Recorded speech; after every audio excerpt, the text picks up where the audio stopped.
human interactions, the idea of fellowshipping, um, Terry with his generosity and bringing people into his practice, seeing that live in front of me is like, okay, I don't have to be an artist in the studio by myself working, be it painting or sculpting, etc. I can incorporate other people in the midst of it.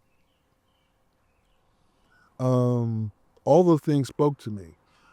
But even before that, you know, I come to the art world as a curator first because I had my own gallery, and that's how I met Terry. I wanted to I wanted to show his work along with other people's. So coming to the other side of it, being a practitioner, I brought those disciplines with me. So those disciplines were already with me, having the agency to give other people agency.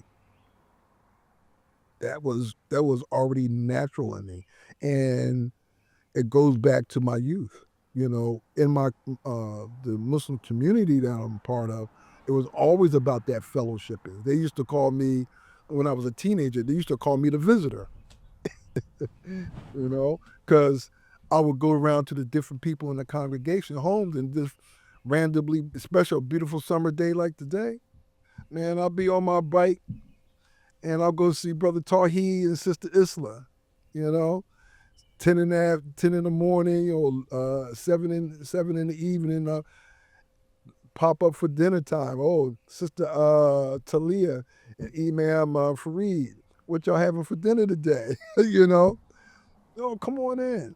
So it was that type of fellowshipping that uh, nurtured that, accessibility to others, being in others' companies and being comfortable with it. Because some people, they're not comfortable being around other people.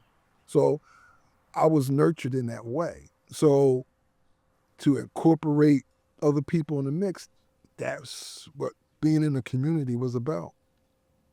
So these are really the um, bedrock structures that when I ran into a Terry Adkins and a Jamaluddin Takuma, same thing with Jamal. It was like, you know, Ornette Coleman brought him in the mix as a young man. I think he was 18, 19 years old.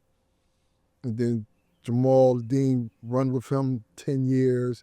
And then now Jamal's doing his own projects. And now he's making 12 different bands. He got like 12 different bands and there's different configurations. I'm like, I'm seeing this stuff in real live time because I was Jamal's manager for around about 5 years.